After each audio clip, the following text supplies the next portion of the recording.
Si je vous le demande, êtes-vous capable de vous souvenir des 3 dernières vidéos que vous avez regardées? Non mais attendez. Avant j'achetais des parfums. Do you want the chef to make... À la base, je voulais pas du tout en parler. What celebrities are doing to their face.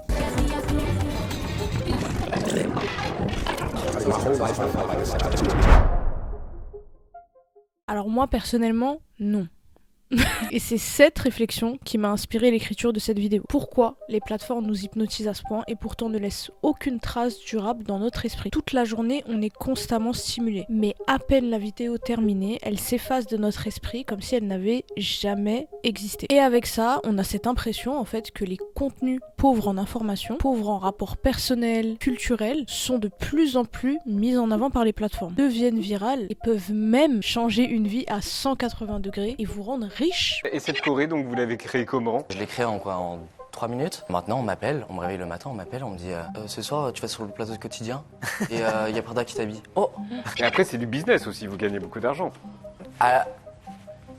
Je gagne ma vie. Voilà, je gagne ma vie. Il y a un terme qu'on entend de plus en plus dans l'espace médiatique, sur les réseaux sociaux, à l'issue de ce genre de contenu un peu vide, mais qui deviennent super viral, c'est la culture du vide. Est-ce que c'est une culture émergente? Est-ce que c'est un sentiment de ras-le-bol face à une inondation de contenu de plus en plus pauvre en information? Ou est-ce que c'est le début d'un phénomène réel qui nous touche et qui pourrait être dangereux même pour nos générations et celles à venir? Est-ce qu'on entre réellement dans une ère de la culture du vide? Une époque où la surabondance de contenu nous inonde, mais sans jamais nous nourrir vraiment. Bienvenue dans cette nouvelle vidéo essai, et on va aborder aujourd'hui la culture du vide. Alors aujourd'hui on va parler de vide sur internet et de culture du vide, mais internet c'est aussi un bel outil de ressources, et la preuve avec Rosetta Stone qui m'accompagne pour cette vidéo. Rosetta Stone c'est une application mais aussi un site internet qui va vous permettre d'apprendre 25 langues différentes, des plus courantes comme l'anglais, l'arabe, l'espagnol, aux plus rares comme le farsi, le filipino ou encore l'hébreu. Elle est utilisée par tous, étudiants, professionnels et même par 22 000 établissements à travers le monde. Et si elle est tant utilisée, c'est par son aspect pratique et ludique que j'ai moi-même pu tester à travers les mois, les semaines, quand j'étais en voyage par exemple au Japon pour apprendre le japonais. Yubin-kyoku.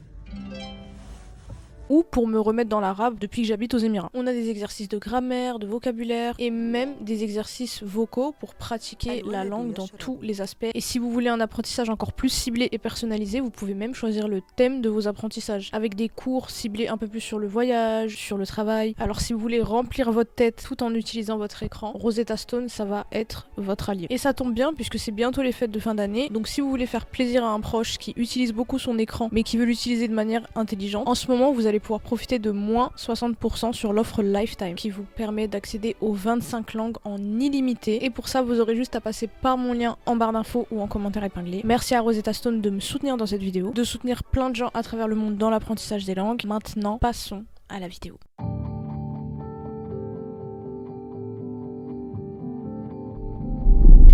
C'est pas mal. On y va.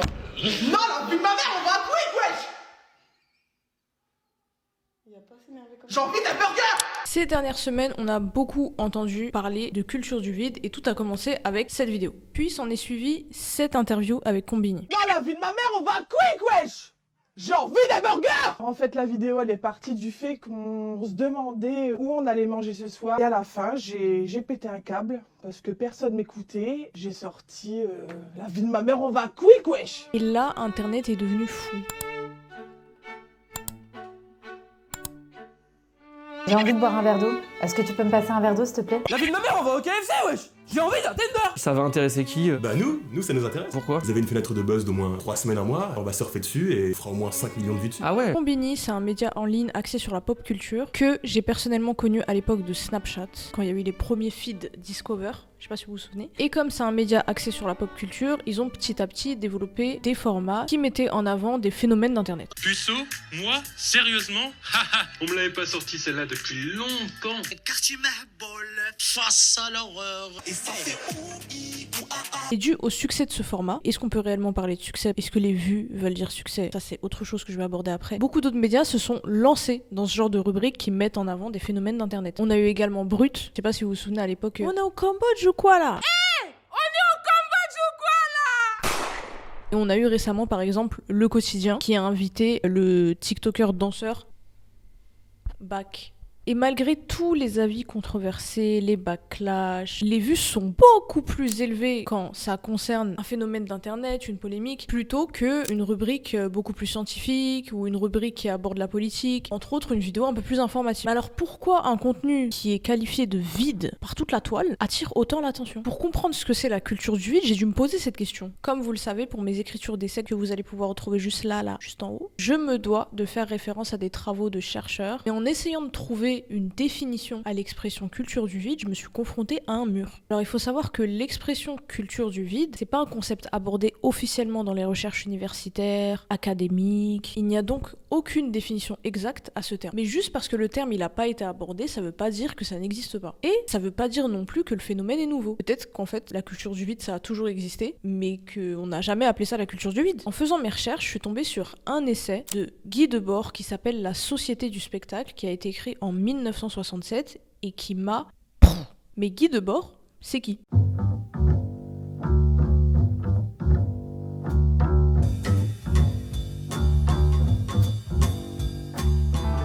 Est né le 28 décembre 1931 à Paris et est issu d'une famille bourgeoise. Son père qui était pharmacien décède et à ce moment-là, Guy, il a seulement 5 ans. Après ce tragique événement, Paulette Roussy, la mère de Guy, va l'envoyer vivre à Cannes avec ses grands-parents. Ça va avoir un énorme impact dans son identité et la manière dont il va se construire. Éloigné des siens, il grandit avec un grand détachement familial et un goût prononcé pour la lecture et la réflexion, ce qui le fait tomber dans la rébellion. Il remonte déterminé à Paris pendant son adolescence et il va très rapidement développer une attitude non conformiste, provocatrice, totalement à l'opposé de son éducation bourgeoise. Vous êtes des enfants de bourgeois! Des enfants de bourgeois! On est en 1948 et à ce moment-là, Guy est seulement au lycée et il décide de quitter l'école. Il a un tel mépris pour l'autorité et les structures rigides d'éducation qu'il s'en va. Il a dit j'en ai marre. Vous vous souvenez quand je vous avais dit qu'il était tombé dans les livres très jeune, comme du coup il a grandi un peu isolé, il va petit à petit devenir un penseur autodidacte. Et pour que vous compreniez un petit peu la manière dont il voit les choses, il s'imprègne énormément des idées de Marx, qui sont anticapitalistes et dénoncent la déshumanisation au profit du profit. Et point important, entre 1945 et 1960, la France est dans un contexte d'après-guerre et donc en pleine transition économique, politique et sociale. On a de grandes réformes sociales, comme la création de la sécurité sociale, la démocratisation de l'éducation, le baby boom et une amélioration générale des conditions de vie avec tous les progrès techniques et économiques. Et cette amélioration de la vie laisse beaucoup plus de temps aux Français pour se divertir. Et c'est là que va y avoir un shift. Et ça, j'en avais notamment fait référence dans mon essai sur l'âge et la beauté, à quel point l'après-guerre et le développement des médias, des films et de la culture va avoir un impact tel sur les critères de beauté et notamment la vision de la réussite qui va vachement être reliée à l'apparence. Et c'est à ce moment-là que le cinéma, la radio, la télévision va prendre une place hyper importante dans le quotidien des Français et puis même largement dans le monde occidental. Et comment la télé va prendre de plus en plus de place? Tout simplement avec le début de la rediffusion, de la télé en direct, avec notamment des grands événements comme le couronnement de la reine. Et c'est là en fait on va commencer à avoir des moments cultes de l'histoire qui vont se transformer un petit peu en culture populaire. 1958, il y a seulement 10% des Français qui possèdent un téléviseur chez eux. Et en 1969, c'est-à-dire à peine 10 ans plus tard, c'est 69% des Français qui ont un téléviseur chez eux. On est passé de 10 à 69% en l'espace d'une dizaine d'années. Et là, vous êtes en train de vous demander, mais pourquoi je vous raconte tout ça? Attendez, c'est dans ce contexte économique et social que Guy Debord va cofonder avec d'autres intellectuels l'Internationale situationniste. Et pour vous faire un petit résumé, là, je vais devoir sortir mes notes qui sont juste ici, était de transformer radicalement la société pour libérer les individus de l'aliénation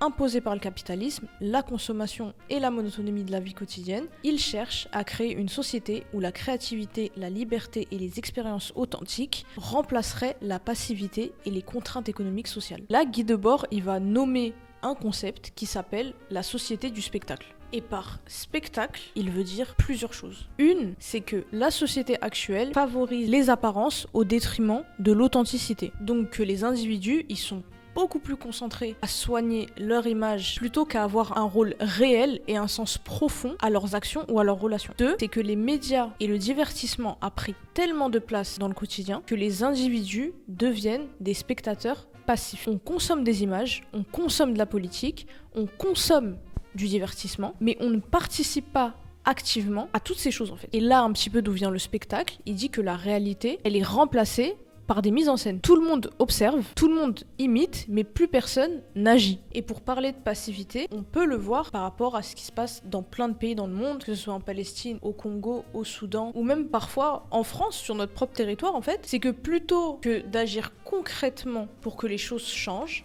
c'est-à-dire tout simplement sortir de chez soi et mettre le feu, et ben on va faire des playbacks et mettre des textes. Et moi, un des exemples qui me vient en tête, je me souviens qu'il m'avait marqué. Il y a une photo de Justin Bieber qui a été postée avec un kéfier entouré autour de la tête et il était dans sa voiture. Basé sur cette image, beaucoup l'ont relayé pensant que c'était un appel au support de la Palestine.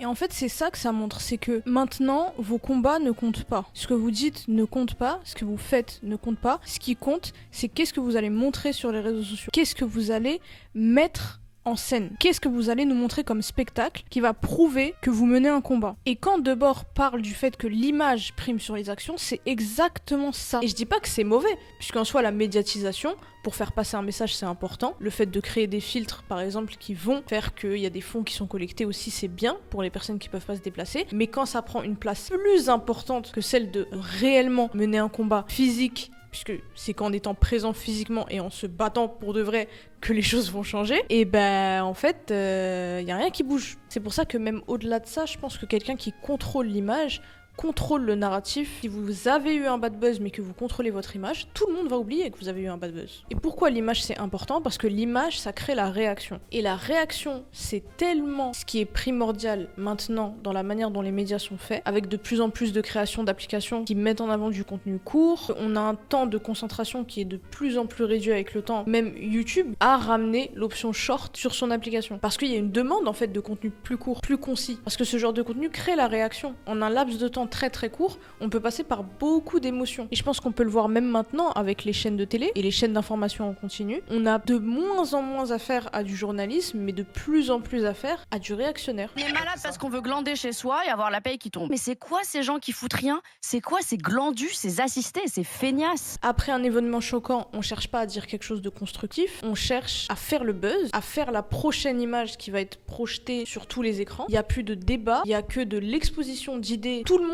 dit ce qu'il pense, puisque tout le monde veut son quart d'heure de gloire, son quart d'heure d'image. Et en fait, on a l'impression qu'on est chez les fous. Et ça, je l'ai vu sur les plateaux télé, mais on peut aussi le voir avec la création de chaînes YouTube comme Jubilee, par exemple. Jubilee, qui je trouve en soi était partie d'un bon concept, mais finalement, en fait, dans le fond, on se rend compte que c'est juste l'invitation de personnes qui ont des idées très construites, qui ne comptent pas les déconstruire, mais qui ont cette envie d'exposer leurs idées. Simplement, j'ai un truc à dire, je le dis. Ce que tu penses, je m'en fous. Et c'est là en fait où l'image, ça a cassé les interactions sociales et ça a cassé les liens sociaux et la connexion profonde qu'on a avec les autres. C'est que tout est dans l'image, tout est dans le réactionnaire. Il n'y a plus d'échange, il n'y a plus de débat. Les animaux, voilà. Les animaux, la jungle. Et pour finir, il écrit « Le spectacle n'est pas un ensemble d'images, mais un rapport social entre des personnes médiatisées par des images. Vous voyez quelqu'un vivre quelque chose de terrible et vous l'absorbez. Et ça vous donne cette impression que vous aussi vous l'avez vécu. Parce que vous avez été ému, parce que vous avez été choqué. Sauf qu'en fait, dans les faits, vous l'avez pas vécu.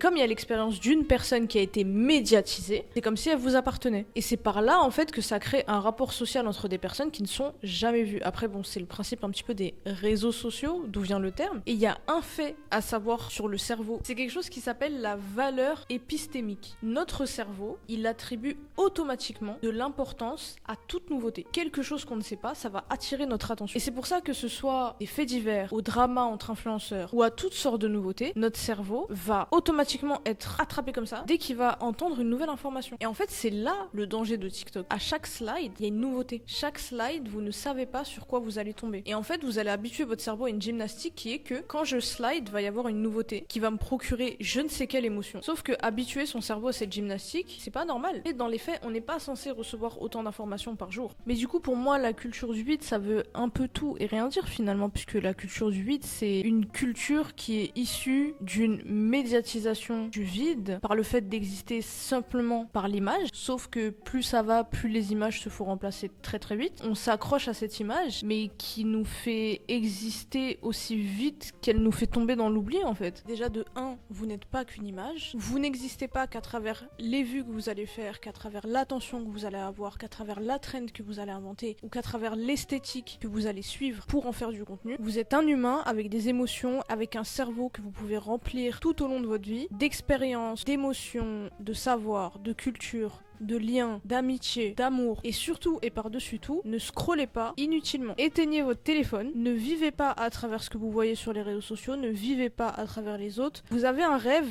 éteignez votre tel, faites-le. Vous avez envie de lire quelque chose, éteignez votre tel, faites-le. Il y a un film qui vous intrigue, éteignez votre tel, allez au cinéma. Il faut pas que votre premier réflexe quand vous êtes intrigué sur quelque chose, c'est d'ouvrir les réseaux sociaux. Donc du coup voilà, c'est tout pour cette vidéo. Moi j'espère qu'elle vous aura plu. C'est une vidéo essai un peu plus courte que les précédentes parce que j'ai pas voulu trop m'étaler et partir dans tous les sens. Le sujet il est très complexe mais à la fois très simple à développer. Faites attention à vous et éteignez ce téléphone. Merci à Rosetta Stone de m'avoir accompagné pour cette vidéo. N'oubliez pas, si vous voulez apprendre une langue, vous pouvez passer par mon lien en barre d'infos et vous allez pouvoir avoir une petite réduction sur votre apprentissage des langues. Bisous!